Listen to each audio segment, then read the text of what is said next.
Hello viewers, I'm glad to have you today. If you are my first follower and if you are following me for the first time, you are welcome. And feel free to interact with the videos you have seen about research, the research processes, and the methods in research. So the previous videos I have captured the introductory parts of a research methods and research processes, and how you to go about with your research proposal. If you have pay more attention to the previous videos I have made and you have gone through them one after the other, you will see that research begins with developing a topic, a concept. So if you develop this concept or topic, you begin to have an abstract idea of what you want to research about. And the purpose of today's video is about writing abstract. Let me begin with the preliminary pages. In research, abstract is a summary of the research work. If you like, you can call it executive summary for those who are doing business. When you are doing your business proposal, you have executive summary.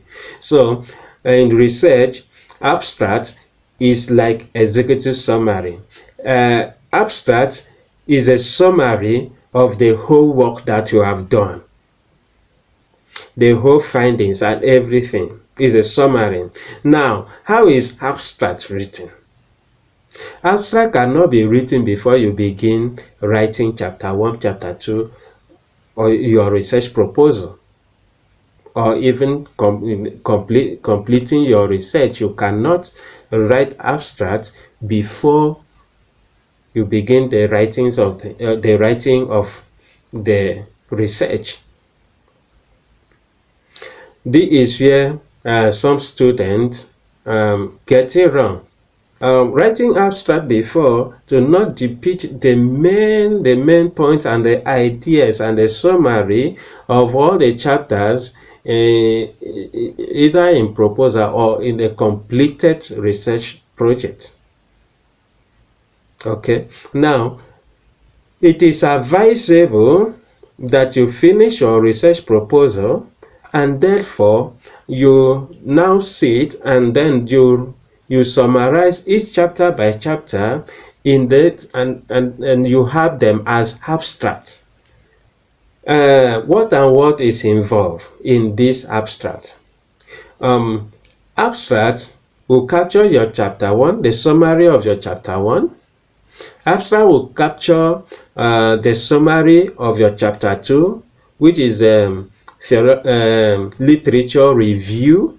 It will capture your literature, the summary of your literature review.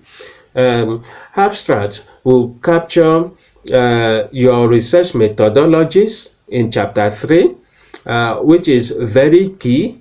And then these 3 chapters are the proposal chapters.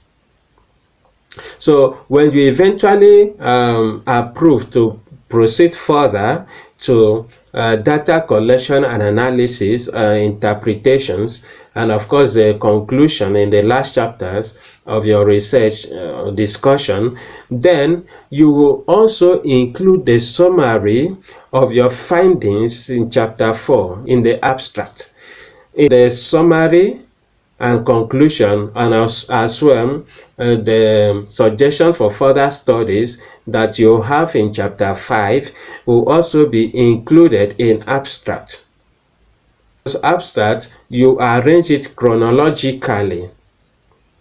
You follow chapter by chapter up to the last chapter.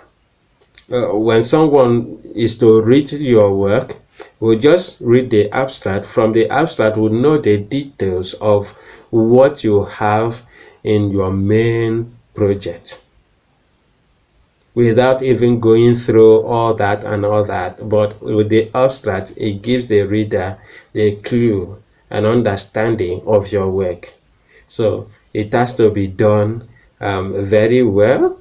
So that is what I have for you today, and I wish you all the best in your research. I have a whole lot to share with you, and do me a favor to also go through these videos, and it will be impactful for you, or share it with your colleague or your friend who is in a university, and then whatever is not clear for the person in classroom, this video can explain much better for the person to understand.